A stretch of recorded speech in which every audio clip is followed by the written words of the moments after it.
It is the Fantasy Rugby Yanks. My name is Jared Dyke. I wanted to say it's stupid and let's move on, but then you kept going. I'm Ben Glauser. I don't like any way anybody handled that. A collusion.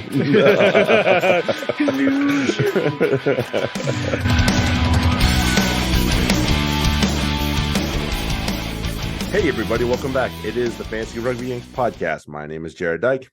I'm Ben Glauser. We back. I'm back. Yay. I did not get spit out by the UK. A little shoot out, but not spit out. There you go. Yeah, pop this. There we go. I got one of those. Popping bottles or cans, whichever one. Yeah. As always, download your favorite on your favorite podcast app. Share all that good stuff. Rate, review. Review that one. See, I'm rusty already. Jesus, week off, and I'm already boned. I will say that there's a lot of beer consumed. I imagine. I mean, I was there for a fucking week, man. What do you think was going to happen? Right. I know how much we consumed in like 2 days. So yeah, bit of whiskey too. I expect. Yeah, the woman on the train from Edinburgh to London, the woman's like Catherine went to grab a snack from the snack car, and I was like, "Can you get me a cider, Thatcher's?" And the woman's just like, "Well, it's 1 for 4 or 2 for 6." I was like, Catherine knew exactly what to do. She's like, "Just give me 2." Give me 4 for 12.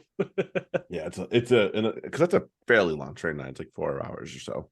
Right. So I was like, "Yeah, definitely need one of these." Yeah.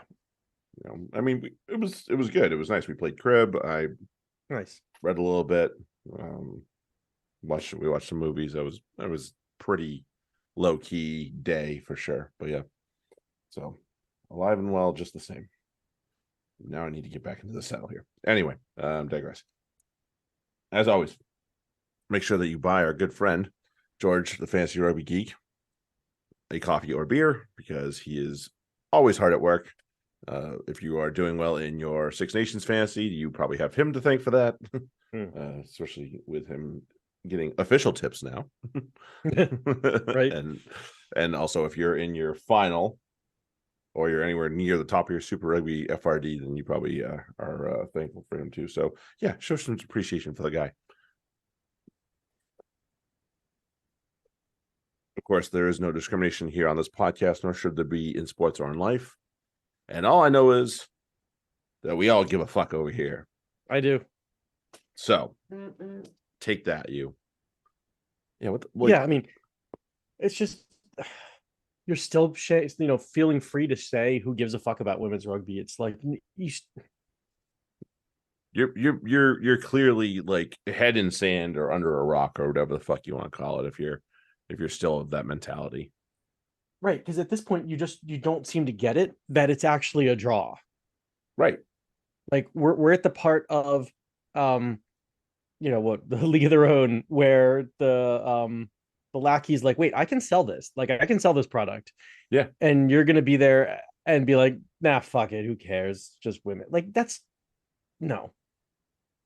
Nope. No, don't unacceptable. Like that's what has to change. Like, and that's not this person's mentality has to change. It's no, that they just have to go because from their position of authority, like wherever they are, like they're not going to change. They're obviously they don't care, like for so many reasons, let alone discrimination. But now you're just kind of cutting off your nose to spite your face, and it's just stupid. Like we're seeing that it's obviously stupid beyond just discriminatory, but that's also the point. Like when you discriminate, you cut off opportunities. Like that, I try to make it for like it's easy to be like, no, you're just an asshole, but at the same time, you're an asshole and you're cutting off opportunities. Like, right? Why would you do that as a person involved in growing an organization? So I'm not always just going to hammer away at them. It's going to be like, look, there's incentive. Here's the carrot. It's a good idea, but no, fuck that. Yeah, why do that? Yeah. Why do you obviously don't get it yet. You never will. So no, there's definitely people that's like, All right, you have no hope. You're clearly just stuck in your ways. So just Right. piss And off. that's fine for you, but you're making decisions for other people and you really don't you're not fit to do it. Exactly. Well, and especially looking at like team we'll talk about a little bit here, Ireland, like what's being done for them. This is like, I'm gonna get into it more deeply, but like that is just a one very obvious example of people making decisions that don't need to be. So, anywho, I give a fuck, and that is all that matters. I do too. And I saw people were like upset that I heard at least that people were upset that the signs in the stadium, like the kids are watching, and they're like, yeah, kids are watching that, and they should realize that your union's leadership doesn't give a fuck about women like that. This is their words, like not ours. Right. We're responding to what they said, and that's exactly right. Like people will find any reason to be like, they're children. Shut the fuck up. They're at a rugby match. Please, you've said worse. Are you telling me you're bringing your child to a rugby match and you're gonna be upset about what they're gonna hear? If that was the case, then don't bring them to the rugby match. Yeah, I wouldn't bring them to sports, period, if you were worried about that. Right. Yeah, because you're gonna hear some shit, and it's most likely going to be hilarious. And you know what? In the end, they're not going to know what the hell's going on anyway. So, and they're not going to remember it, except that they're going to remember that you freaked out about something and they never understood it. Probably, right? That's it. Right. So quit fucking bitching. Come on, let's be honest. Like, I coach high school kids, grade age kids, and oh, you shouldn't curse. Have you met me? Like I don't do it just because I want to curse. I do it to emphasize points. I'm not throwing out F-bombs left, right, and center, but sometimes it just comes to a point like where there are days where it's like, boys, what the fuck are we doing? Oh my god, he said the F-bomb. And none of them do it, obviously. Parents are very understanding. Like, listen, I know you're not doing it to be an asshole, and I know you're if we have a parent that is like that and this kid's gonna play rugby, they're probably not gonna last anyway. Right. Point being, exactly, it's this is not for sensitive ears. And again, it's funny that we're like, we're talking about no discrimination, but like we're sensitive to things that fucking matter. Like, right, language. Shut the fuck up. Like words that you use every day in your life, and oh my god, because someone saw it on TV. Yeah, that's not really how it works, guys. And I've realized that I would never, like, at coaching college now, I've realized that I if I had to coach a place that would not let me curse, like at a high school or something like that, I would be screwed.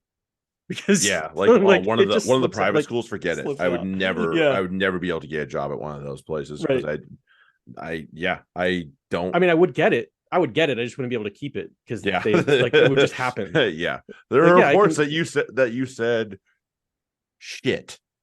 Yes, I did. That's the only thing that got me on. Damn. Right. All right. Right. Like I remember, like we, because I think at one point, like, one of my high school coaches, I know, like, but the guy who was my football coach would curse every so often, and when he did, it was like, ooh, okay, we screwed up. Right, and that's usually it's the point. It's to emphasize something, and it's not, and also like I don't like yelling, so same idea. It's just it just opens their eyes a little bit more sometimes, and that's not something that you love to do, but sometimes it needs to be done. That's just how it is. Yeah. Anywho, especially for a good cause. Yeah. So absolutely. Shut up. Definitely worth it for the good cause. The F-bomb is definitely worth it for the good cause. Anyway, grab our Patreon, where I also sometimes curse when I write my column. But also there's good things on there like analytics, because both are up. Yeah. Right. Both are up. There's generally no cursing in the analytics, so it's generally not. Yeah, that's your bag. Usually not. Unless it's somebody getting the analytics and going, fuck. About it.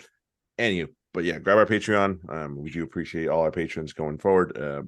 We will figure out. I'm sure people are starting to get to the point where like, what are you guys going to do next year? We'll figure it out. We figured it out for this one. We figured it out for last one. We'll figure it out. Promise. Yes. Okay. Let's do quick recap on TikTok Six Nations. I mean, probably don't need to do a whole lot of wrapping up with Ireland and England in terms of the actual match. Yeah, unfortunately. right. But that's it's just a shame because they're not. Again, that's clearly a team that's not being fully supported. No, and they deserve better, and the fans deserve better.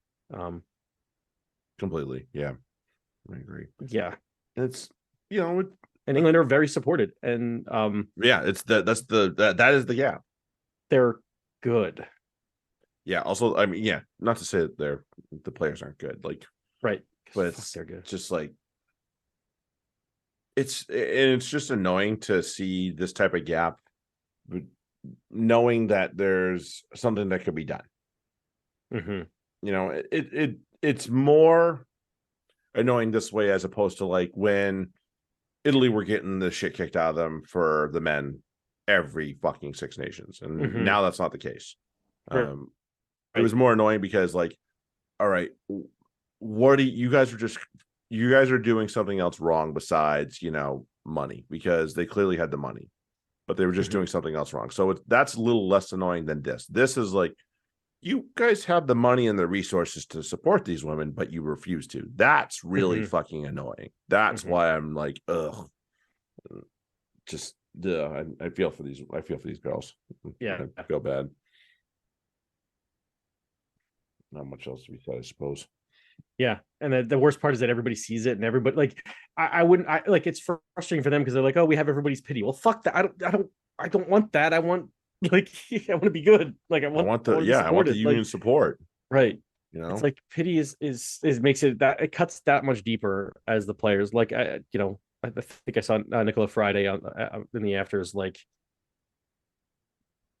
obviously unhappy. I mean, you just got spanked, but at the same time, it's like there's more to it. Everything, if every loss is that, it's like the whole idea how winning heals wounds kind of thing. It's like the opposite. It's like losing everything that you is just going wrong, and it's very visibly and very publicly going wrong. Is compounded by the losing. Yes, that's just, it builds on itself, and it makes me pity, and then pity again. It's fractal. God damn it. Yeah, it's not fun. Not fun any way you slice it. Right. Yeah, Scotland 29 and Italy 21. Scotland get their first one of the comp. And that is just good for them. Like that. This to me was the most compelling matchup because, of course, this could go either way. Yep. And there really aren't many matches that are like that in this competition. So, yeah, a lot of good stuff for Scotland. Not bad stuff for Italy. It's just Scotland were better on the day. Also, the discipline and the yellow and red and all that. That doesn't. Yeah, cards doesn't help, man. Cards can kill you. And it's not that cards are gonna just, like we said, cards don't ruin matches. So shut the fuck up about that shit. But yes, cards can hurt you. Yeah, I don't think I heard Rob Baxter complaining about that this weekend. We'll get to that later. Spoiler alert. Yeah, right. But it's just, no, it'll do you in if you let it. Let's put it that way. I think that's probably the best way to put it. Of course, Chloe Raleigh is just still a machine. Kind of. Yeah. Okay, she's all right. Yeah. I mean, they need to do everything in their power to make sure she doesn't want to go back to sevens. Right. They really do, because if she becomes a full-time 15s player for this World Cup cycle, she could be somebody that gets them into the knockouts. Yeah. And maybe further. Oh, yeah. Maybe further. Just her talent alone. Yeah. And especially if they can build a little bit, they have to have some time to build going into it. Like, right. And, there'll be other players that sign up and say, I want to play next to Chloe Raleigh. Exactly. I want to play next to Chloe Raleigh. Yeah, right. Who doesn't? Right. Point being that like talent like that will attract more talent. Yeah, definitely. That is definitely and maybe she gets some of her friends from sevens to come over and hang out. I mean, we'll see. Yeah, we'll see how that goes with sevens though. They're I think last I saw, the GB sevens were picking quite a few English, so maybe they're safe from that. Mm. We'll see. Anywho, but then of course France were able to shake away the Welsh just enough. Well, I mean, yeah, they were up 29-0 at half. It was kind of over, and there was kind of that to me, that's actually really disappointing for Wales because they had done so well in so many matches up to this point, and just to and after getting throttled by England, I would think that would kind of be like, okay, we do need to step it up a level when we play these two big teams, and 59 and 39 without a whole lot to show for it, although they put a couple on the board this time around. They did, but still, right. And not exactly late. Not exactly garbage time. There was 51 and 56 minutes, so it's still not outside the realm of possibility at that point. But at the same time, it was a little too late. But that's, to me, I kind of expect that from this Welsh team versus this French team. I know this French team is a step down from what they have been. Mm-hmm. And that's not like, they still have and they still have more than enough talent that they should be taking care of Wales like this.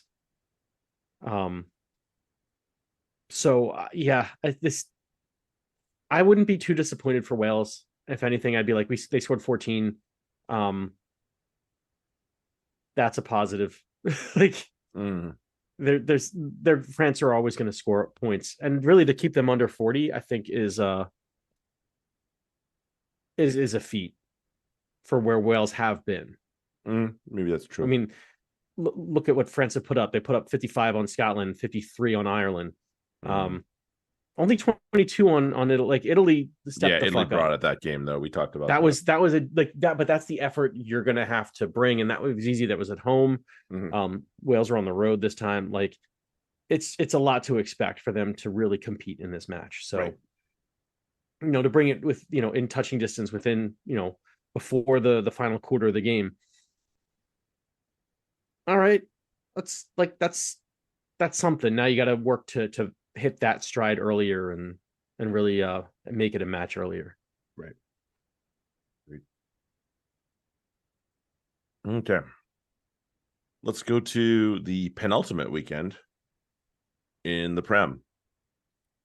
And I can't believe it's almost over. I like this season. Right.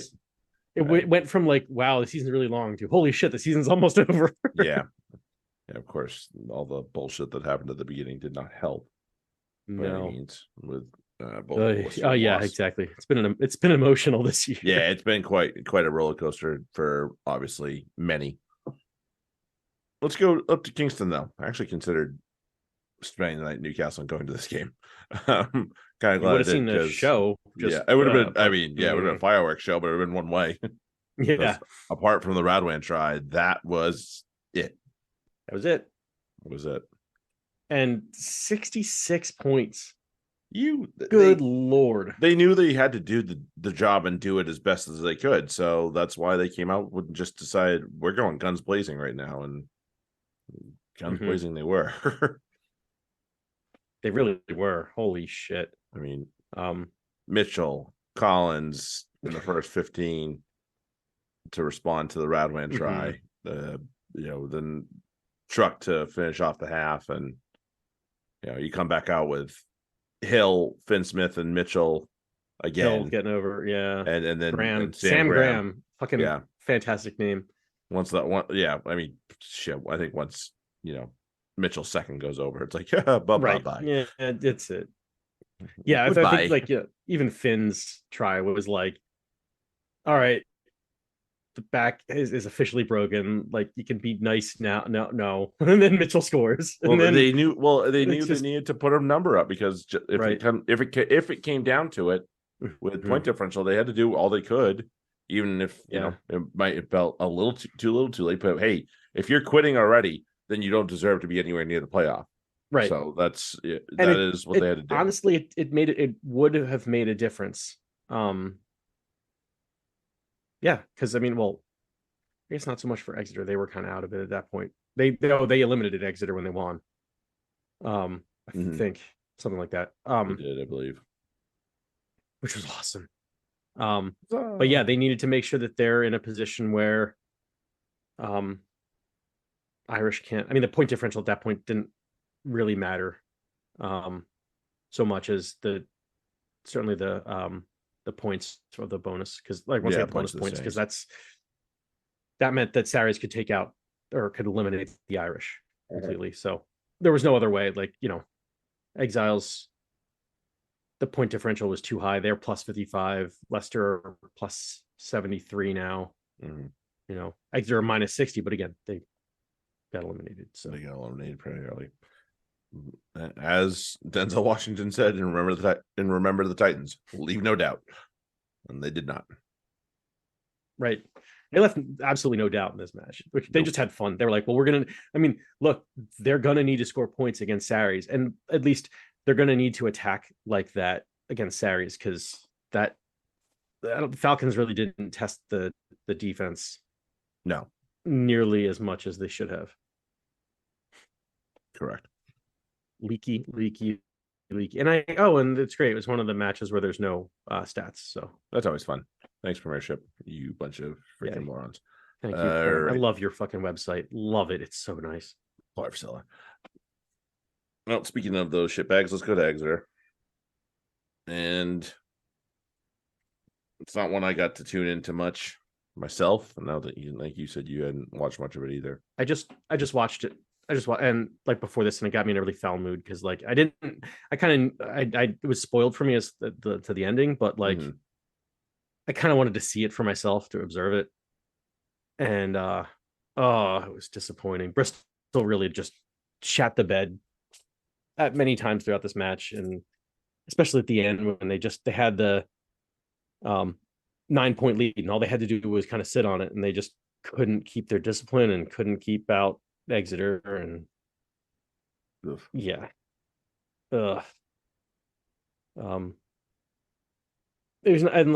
to me this match was more, whatever that ended up, I felt bad for Bristol because like I think they really wanted it, and they really want to send Pat Lam out on a high note this year, and certainly they want to qualify for Champions Cup if they can. That's looking tough now though. Yeah, definitely. Like that, I think that's more than anything they wanted to get that for Pat and themselves, obviously too. Exeter though, it was interesting to see who they honored for their last match at Sandy Park and who they decided to kind of just like, yeah, okay, see ya. Like the players who were retiring all got a very fond farewells and all that, and like nothing really for Sam Simmons, Joe Simmons, Noel, who else? The other guys who were moving on were just kind of like, yeah, bye. Like, seems inappropriate. Wow, okay. Bitter much? Like these guys did so much for your club, and yeah, they're moving on. Like, there's all of them are moving on for a reason. And B, like, don't you owe that? Like, I'm sorry, Sam Simmons is a little bit more important to the success of Exeter than Ian Whitten has ever been. Like, I get, and like it's like, but you're only going to honor Ian. Like that's, and like Stuart Hogg, what his performance for Exeter has been subpar at best. Like these guys won shit for you. They brought you hardware. They were knighted, and you're just gonna be like, cool, good luck. Good luck in your future endeavors. Yeah. Okay, bye. Yeah, that always goes well. You wonder why people fucking get pissed when they go out the door. And maybe I'm seeing things because it's like I don't particularly like Exeter, but I'm still of the opinion that I don't particularly like Exeter because this is the way they do things. Yeah, haven't done much to sway the other. And way. I heard the chant way too many times, so fuck them. Priscilla. Yeah. No shit. Okay. Let's go to the next one because that was a fun one. Yeah. Oh, but you know what? There's no match report.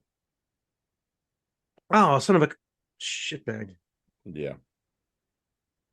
So there is no. Oh, that's right. Yeah, this one I had to do the lineups was annoying. Oh wow, there's nothing there. There's nothing. No, there was something there before. Holy shit! And we went backwards. Wow. I could get to like the lineups at least before. Oh God. Yeah. Anyway.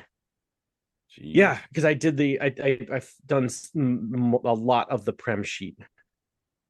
I just haven't. I don't think I filled in the scores yet. I've done everything out, like the lineups and the minutes and the position groups and all that. I just haven't put in the raw scores from the weekend. So that'll be coming tomorrow. But yeah, I at least did all that from the site. That's annoying. It's annoying. Anyway, but overall, disappointing from Quins, and really disappointing from Quins. Yeah, I don't think there's any other way to put it. But on the other hand, could this be a preview of the type of stuff we see next year from Bath? I think so. See, that's my. I think, to me, this is more of Bath, a statement of Bath's intent, and they're starting to come together around Jan van Gran's system and his preferences and his personality. It usually takes a season to start getting that, and especially the players that he's brought, like the Worcester players that they brought in. I mean, look at the Worcester Exiles too, who made this match. Nick David on the other side, although he left before they pooped out, but still, he left versus a lot of his old mates. And Ted Hill was like vital to this match. Ollie Lawrence he how good played a small part. How good is that fella? Goodness. Oh, he's so good. And like Kokonasiga was ridiculous. He is back to some of his best, undoubtedly. And I think he and Lawrence are making each other better too. I totally agree with that. I totally agree with that. Yep, absolutely. Oh no. And Ojomo showed well this one, but he scored that late try to put it away, but he had he's he had a good game quietly he's been a solid contributor this season, and that's they still have, like, Bailey was pretty good. Was Marcus Smith had it's weird. I feel like Marcus Smith quietly had himself a day because there were a lot of fireworks around him. He was causing some of them, but I mean, with Bath scoring, it was kind of hard to not notice that. Right. Whereas he had the day he usually has in the Prem. Like, he wasn't bad. Yeah, I'm sure the defense coach for Quins will just be absolutely livid with the way because that was they defended in this game. Right. It's kind of like that NFL rule. Like, if you score 30, you better fucking win. Something like that. Yeah, right. Like, 20 is one thing, 30, especially 30 at home to Bath. And I realize it's a Twick, not at home, but it's at home. Yeah, last time they played here, they just absolutely dismantled Exeter. Yeah. So to me, it's much more of a statement from Bath. And like, first off, to be playing like this late in the season. I mean, Quins are also, I mentioned to Bristol, Quins are playing for a Champions Cup berth next year. Right.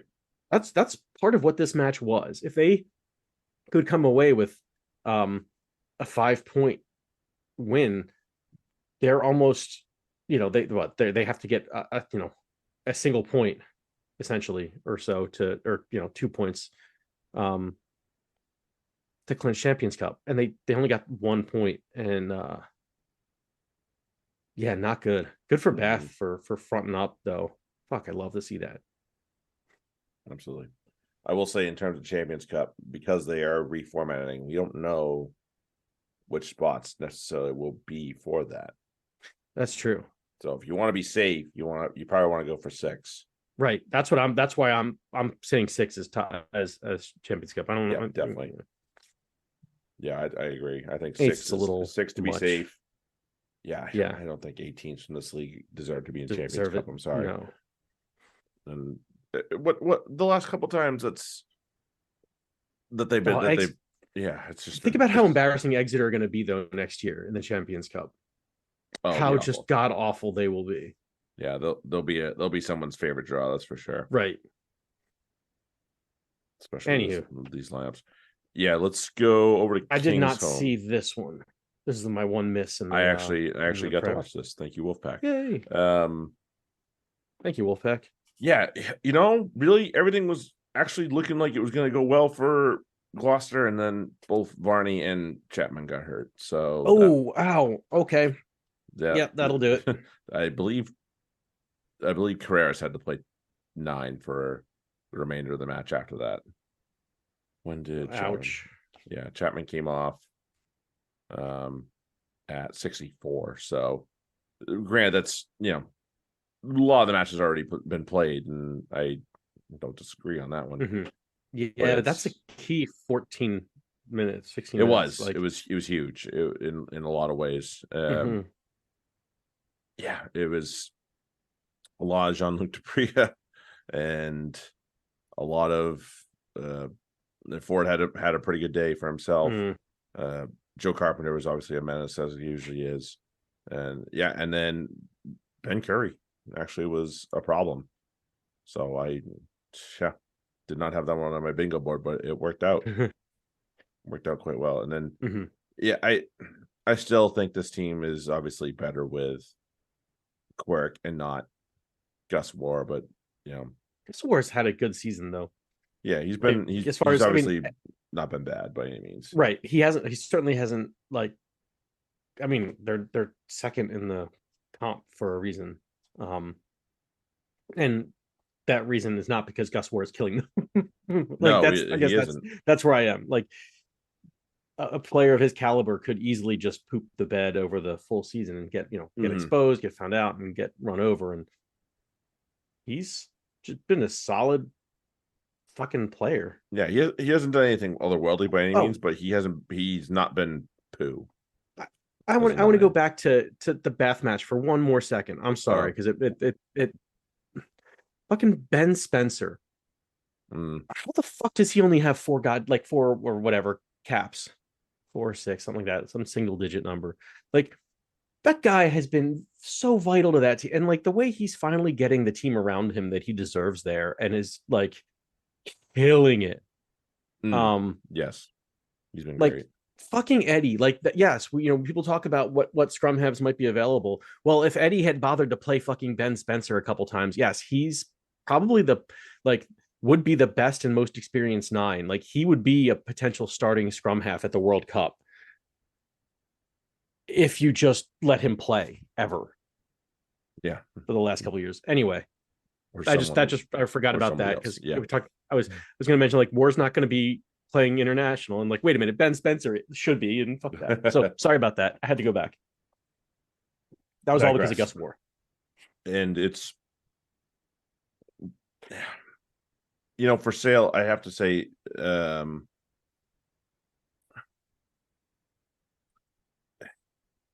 still like in awe of how John Ross finds spots on this team. And yes, I know he scored, big fucking deal. He fell over the line. That's not that hard.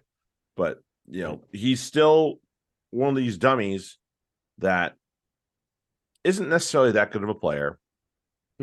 Leadership skills are questionable in my head, and then still has the stupidity to commit a penalty and then backtrack to the referee and get backed up 10 more. Like, there you go, stupid. You just gave the other team an easy out and then an easier out. You dumb fuck. Like, come on.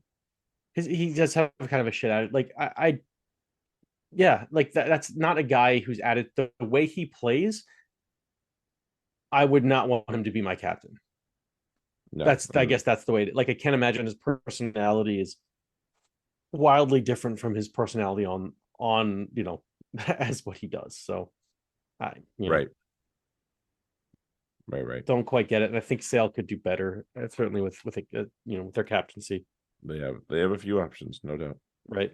Yeah, and it was a tough break for Gloucester. I thought they were going to be able to put one in for the fans, but just didn't happen.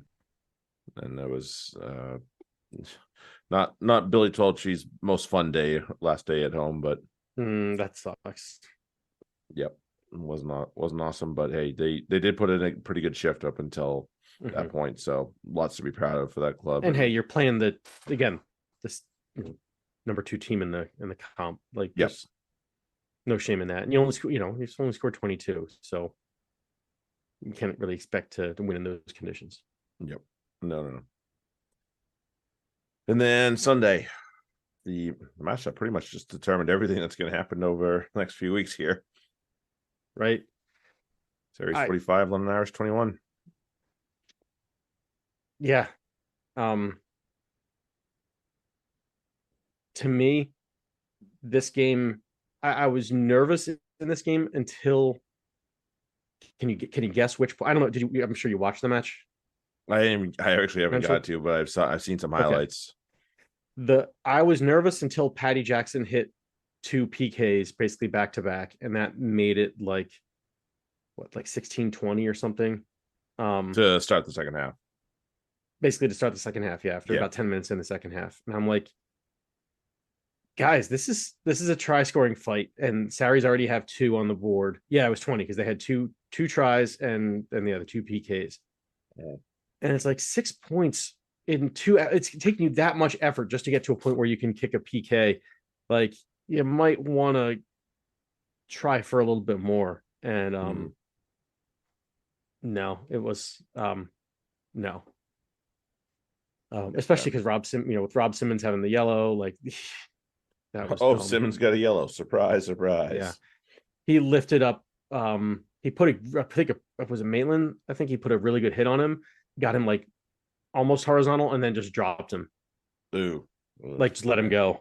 Yeah, and it was like the referee was like, you gotta bring him safely. You took him up. You got to put him down right. Yeah, put him down safely and you'll be fine. But we all know his brain power's not been great of late. So no. And Pansell was really showing why he's like the straw that stirs the drink, essentially. Oh, have you heard this guy named Owen Farrell? Yeah, never. He's the best 10. He's the best goddamn 10 in that country. like that's what this match kind of proved. Like, I watched the Quins match before I watched the Sarries, and so I really was like comparing the two the 10s to see what, and Farrell was just delicious in this match. He was so good. Player of the match, so really putting the ball where it needed to be, really running that attack. And they were, they put up 45 points, and it was like a total thrashing. Like, they just opened them up and carved them up, and he ran that completely. Jackson Ray was an absolute Toby Keith performance on his part. Like, he's not as good as he once was, but fuck, was he good this once. Like, good. Ben Earl ate Tom Pearson. Like, all this buzz about Tom Pearson, he's going up against so-and-so. Tom Pearson played lights out for like the first 20-30 minutes. And then Ben Earl was like, no. Okay, kid, you had your say. This is mine. No, young man. No, you stay put. And kind of ate him alive in front of Bortho. Oh, Borthwick was there? Of course he was. Borthwick was there. Ollie Hassel-Collins came off way too early. This annoyed me because, again, Bortho's there. And Hassel-Collins didn't get much in the way of opportunity. He had 4 carries for 7 meters and came out at 49 minutes. To me, like, Cinti didn't exactly light the world on fire either. You've got other guys you could take out for Arundel. Like, if you want to get him in the match, keep Hassel-Collins in. He wasn't fucking up. He just wasn't like getting opportunities. Like, and when he would, like, when he was there, fine things would happen, but he just wasn't an opportunity in a place where he could really attack. And hey, it is Saracen's defense, so they were excellent on the on those outside balls. Like, Patty never really got much traction. Like, they had the first 10 to 20 minutes, and they interviewed the Exiles coach right afterwards, and they're winning 10-0 or something, and they're like, yeah, so how's this going to play? It's like, this is exactly our plan. This is what we wanted the first 20 to go, and let's just hope it keeps going our way. And it's like, 10 points in the first 20, like, that's kind of how you want it to go, but it wasn't. It wasn't like dominant. It was like Rogerson scored off a good, like, forwards crash and play, and they were good. They weren't bad. But yeah, good scoring at the right at the end of the first half, and it was a fucking sweet play, nice, end to end kind of movement from Sarries off of a turnover. I'm pretty sure Farrell put him away, if I can remember correctly, and that was like that is what put Sarries in top or like in the lead, and then they just never looked back. Yep, they It was do like, that no, this is our sometimes. game. Yeah, and Maitland scored to open it. And it was like, yep, okay, now this is what's happening. Theo Dan is what we want him to be, by the way. Sweet. Like when we've been talking about him, like I wish he was more XYZ. He's been a terror in the loose. He ran really well. Maui had two sweet tries too. Oh shit. Yeah, The second one, I sweet. think he kissed the ball before he scored it. Like one of those like because he had like one of those prop crashes where nobody touches you. Like, when you're like, oh, I'm gonna run right into a wall, and then it's just like, wait, Where I'm is in the try everyone? zone. Okay. Where did I everybody had one of go? those. But all that happened because they just ran him off the park. Ugh, Sorry, Patty, go the fuck home. yeah, take your ball and go home. Right. You're not, I've heard, people say, well, he's still a really good no, he's not. He got totally out. Like, this is why, even if you were not what you are off the pitch, you still wouldn't be an international 10 because you're ultimately not good enough. No, when you go in this kind of match, you got to show the fuck up, and he really didn't. Barcelona anyway. So fine. Not that I'm complaining by No, any stretch. I just same. I'm just gonna fucking twist the knife. Yep, same. Cool. All right. Well, that means Prem top four is all but determined. Set. I mean, the top four are set. It's just we don't know what order because Leicester. No, I think Leicester are 3. Yeah, Leicester are 3, No and matter what. they're going to play this weekend. So unless Right. they lose Lose by a a point ton somehow. of points, yeah. Yeah. Plus, they're on plus 73, so they would need to lose by a lot. So But I think the draw gives them. I don't know. I wasn't sure if there's a because they nope. both have the same wins. I don't know how they. I don't know how the. Let's see. They're in 3 right now. So Okay, so then the points differential. Yeah, so they'd have to lose by like 80, yeah, 70. they have to lose by quite a bit here. So Right. probably not happening. Series up top spot locked in. Sale are guaranteed a home playoff. So really, I mean, next round, these 4 teams are just of these 4 teams, 3 of them, because obviously Saints aren't Right. in. They're going to be on a bye. Yeah, you might see some rotation, really. So, and everybody else will just be playing for the best spot they can. Right. Yeah. So that'll be That's weird. The Prem website has Sarries versus Saints on for the semifinal, and then it has Sharks versus to be determined. You know how good their website is. Yeah, great job, guys. You fucking bang up job. Yeah, no shit. Anyway, let's jump over to the other hemisphere. Chiefs and Fijian Drua. And how was this for you? This went down smooth. Very little kick. Yeah. I mean, it was a good match. Like no seriously, no disrespect to the Drew. I mean, shit. The Chiefs put up 3 tries. Was that 19 points in the last like 10 minutes or something like that? Like this was not in like it wasn't in hand by any stretch. Late, like it was at one point. I think it was like a 7-point match, and I was a little like, guys, you want to, or maybe it was a little bit more than that. Maybe it was like a 10-point. It was still like I could see this going badly, but I was pretty confident the whole time anyway, because like this isn't the Drew's first top lineup anyway. I don't think they're missing some guys who I would be much more missing in fearful. there. And then just the fucking was this the one that had all the cards? No, there were only a couple. I can't remember. We'll get to the other one that had like cards fucking galore later. Yeah, I wasn't that nervous. I mean, Stevenson going over early settles it. Well, Radema going over really. Yeah, they were just scoring points early, and fair enough. I think if as long as they can keep scoring, they would eventually stop Drua, even if it was close. So felt pretty confident the whole time. Yeah, no reason not to at this point. Right. Chiefs are fucking good. Yep.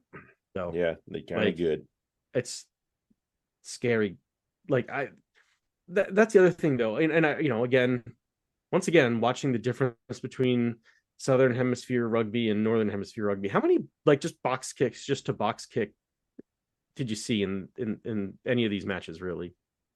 I don't know. I didn't get to watch any of them. So. Oh, okay. There wasn't much. So not they're like if they're kicking, they're going off the 10 or even like the second receiver, and they're trying to change field position or they're running and they run really well. Like Chiefs in the Champions Cup would do extremely well. And so with a bunch of these other teams, I guess I'm just annoyed that it's like, what again? I feel like English rugby stuck in the past. A little bit, yeah.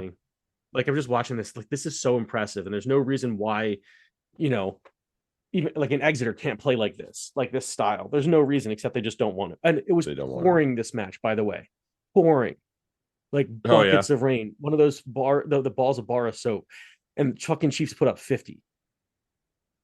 And it looked like it was blue skies the way the rugby was being played by both teams. It really wasn't there. Not too many knock-ons that I remember. It wasn't like a huge, but they also weren't like playing overly physical. They weren't just running into contact, which is when the ball usually shoots out. They're running to space and keeping the ball alive, just moving it and making like skillful passes that make it easy to catch. Like, yeah. I'm sorry. I'm just. This was such a display of good rugby again by both teams, but Chiefs putting up 50 was, yeah. Thank you. I mean, thank you. But, yeah. Rebels and Crusaders. Rebels had the lead at half on this one. Yeesh. I didn't get to see this one. Yeah, this is one. Sounds like they pissed it away. But anytime you have a lead on the Crusaders, like don't assume anything's going well. Just lock that shit up. Yeah, assume that you need to up it just another level, or maybe two, because those guys, no matter the names on the team sheet, the badge is still the same. Don't fuck around with that team, man. They will burn you, and they did. They did. I mean, I'm looking at, let me see, 55 minutes. There's a 70-minute, 62, so 3 and 80 minutes. So 4 tries in the last 25 minutes. Yeah, Rebels, come the fuck on, front up. Yeah, you gotta bring 80 against a team like the Crusaders. This is where you got to keep your discipline. Don't get a card at 61 minutes. Yeah. This is not the time to be getting cards. So yeah, just not. Yeah. It's Crusaders. They're good. There. I also did not get a chance to watch Blues versus Waratahs because I figured something around 55-21 was how this would go. Yeah. I'm like, yeah, okay. I've had it on. Not expecting this to be competitive. Yeah, Taz have not been in it at all. I've had it on this while we were doing this. Yeah, they got one, and really like that was it. Yeah, they got one with the conversion, and I can't say I'm shocked. Like it was this was a full noise Blues team who have a point to prove, and there's some bodies missing on the other side as well for the Waratahs as well. So that's not helpful in any way, shape, or form. Did you see that Tuvasashek is going to go back to league after this year? Really? Yeah. No. He's not sticking around. He's like, I'm not making the World Cup. I don't think he's enjoying himself. So give it a whirl, but yeah, later. But I'm not sure if he's just done with the Blues too, but yeah, I no idea. Don't know about that. I'm sure the door's open if he wants to. Yeah. No, I know he's been hurt too, so I'm not sure if he's Yeah, that's returning to not been them or if he's that's just going to not be been like, awful or awesome. Excuse right. me. Yeah, it's not been great. Yeah, forcing Highlanders get one back against the Highlanders who beat them earlier in the year over at Forsyth And Bar. this I was believe the it was at match with all the Forsyth Bar. cards. Yeah, this had Holy one, shit. 2, 3 for the geez. I wonder why the Yeah. Highlanders lost. They had 3 fucking cards. Yes, 2 of them they back to did. And back. two, Jesus. right, two literally back to back. They were Don't in at any point in time, if you start playing with 13 players on the field, you are asking uh-huh. for it. Right. Oh, come And on, one of man. at least one of them was a penalty try. If I recall Don't correctly. It might have been the last card they got. fucking hell. Yeah. But like everybody was getting them. So like even Hamish Stewart and Tom Horton on the other side they were getting cards. Like it was just really bad. Um just who was the referee in this one? I can tell you in 2 seconds. Nick Barry. Yeah. Um like I figured he might have had to stretch his shoulder out after this one because he was mad at everybody towards the end, like kind of towards he's like, stop, like, yes, you've been warned, and like each captain is like, come on, can we get a card? And one of them, I think, he was like, I just gave them a card, shut up. Like, and it was like it wasn't until I think that was the two back-to-backers, because I think the one, like, they did something illegal again and then they did something illegal again and he's like, no, okay, fuck it, no, I'm done, go. Done with you. Yeah. Yuck. Or maybe it was the first, was it the Michael to no, that wasn't that was oh no, that was it, that was the penalty try. It was Michael 37 minute. Yeah. Yeah, and with at that point, you've gotten back to 15, well, whatever you've surrendered to at that point, by getting DeGroot and Parry Parkinson back on. And then shortly after that, you decide, let's go back down to 14 again. Yeah. While giving Great away idea. a try. Yeah, right. Yeah. Great idea. I'm not exhausted at all. Right. Having played down to 13 for, freaking And almost 10 whole minutes. And so here's the thing, though. They were pressured into these cards. It wasn't just that they were poor defensively or just had poor discipline.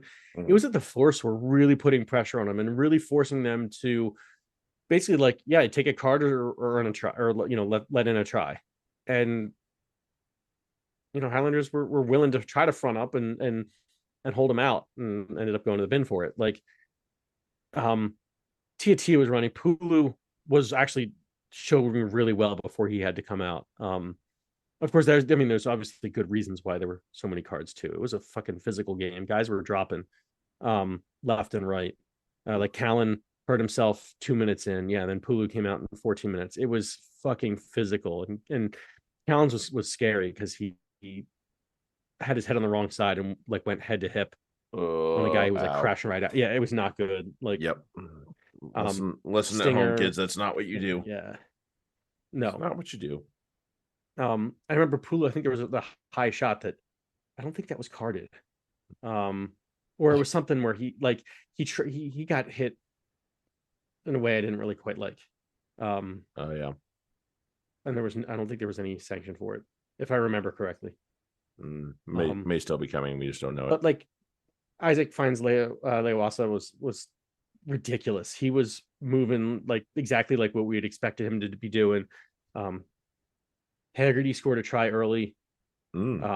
Just sweet little slip through the middle, like a quality 10, 15 is 10 kind of try. Like, yeah, I'm going to attack rather than just be first receiver. Mata Ali found, like, he looks to be back. And if Haggerty plays like this, and I realize, we're talking about the Highlanders here, but if Haggerty's playing like this and Mata Ali becomes that much more of a threat, because damn. And Sam Spink was he had some good and some kind of boneheaded plays, but he's fun to watch. I'm glad to see he's found a home, just like his old Wasps teammate Kibarigi, who has been excellent while healthy. Did you see his play last week? Where he kicked it to himself in the try. Nope, I didn't get to see that one. In the in goal. Oh, he had a sweet fucking try last week. I think then he got hurt, so I think that's why he wasn't playing this week. But he's showing really well. So lots of like the Force are kind of like Bath. Like they're not good, but they're trying, and they'll get I mean, right now they're in the they're qualified for the playoffs. So that's ridiculous. Yeah, and they could, they're only 3-5 too. They're not that far under 500 for what kind of expect from them of late. So I'm happy to like they're trending in the right directions. I guess where I'm going. Yeah, lots of competition for the last few spots, for sure. Right. Oh yeah, the Drew are right fucking there too. Yep. The Taz are technically there, but come on. They didn't look good. No. Speaking of the Taz, just watching this match, keep your eyes on the injury report for Dylan Page. He crashed into the advertising boards and was holding his arm afterwards. So just keep your eyes peeled on that one. No, I need him. I need him for points. So is everybody else. You and I did not get to Fort Quincy this weekend. Obviously, I was away and you were quite busy. I was coaching. But Free Jacks roll on just the same. Sounds like Conradi had himself a day. Excellent. Falcona scored. LaRue Milan scored. Yeah. Oh, great to have LaRue Milan back. Petraz scored. Now with him and Vanderbank and Spencer Jones can play there. Ben Lesage. Yeah. And we're getting Bowden back. Oh my god. I thought that was fucking satire. I was like, no way. Bullshit. Right. I was like, come on, guys. And then he started sharing it. And it's like, oh shit. And then it's like somebody's like, yeah, because his contract, like his Japan league is up at the end of this month. Right. So and it was only a 1-year deal. Right. So he can play ever. And it's like, wow, only 1 year. I mean, and I understand he might not be an amazing player, but for that league, he's probably pretty good. He is, and maybe that's kind of how he wanted to do it, so that he could do this, and then he'll sign again. Like maybe there's like an intent to sign or something like that. Oh, I don't know. That's a possibility as well. Right. Yeah. Or he just wanted to go to Japan for 1 year and then try to go back. Maybe he wants to try to go back to New Zealand next year if he can. Who knows? I'm sure he'll go back to, if he doesn't play in Japan, I'm sure he'll go back to at least back to NPC. No right. Doubt. Steelers are out, actually, I think. Okay. Which I believe is his team. Right. So that is that. Anyway.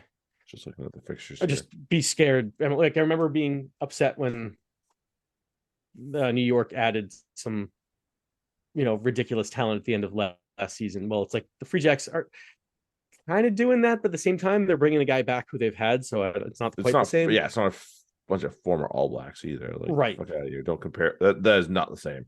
Exactly. But it's like they're already crushing the East, so they want something to get them over the top for the rest of the league. Right. That's what they want. And I'd be scared for the rest of the league because that's a big get. To have Petraz and Waka playing at 15. Not that McDonald's his true position. Right. Which is huge. Right. Yeah. Steelers finished this past weekend. So I'm sure he'll get that'll be happening arranged soon. And all that good shit. Right. And then he'll get on a plane.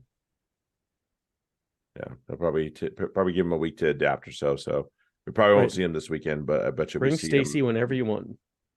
Yeah. That was fun to gush over her. just a little bit. Just a little bit. I would not mind a second shot. No way. We love you. You're awesome. You're awesome. Especially now she still woke up. When are you shitting me?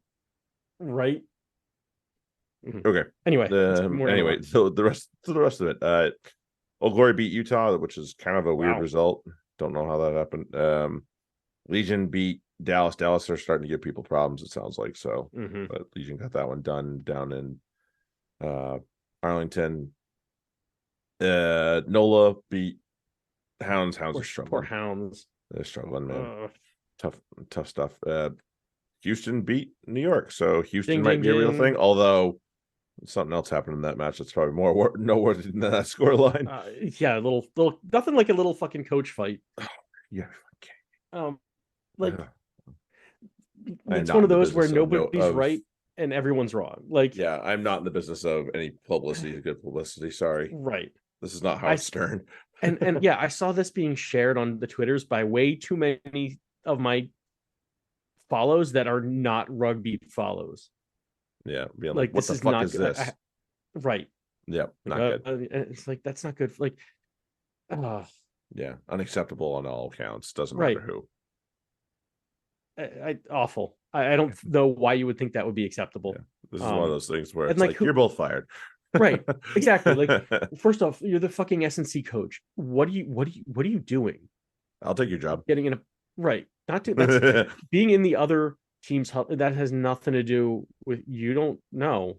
Nope. You don't belong there. Nope. Like, so yeah, the SaberCats coach was right to like tell him to fuck off, but like do it from the side, like just whatever. You don't have to escalate it. You don't have to be like a big Billy Badass, be like, you get the hell out of here. No, just be like, dude, like, chirp him off from the from the touchline.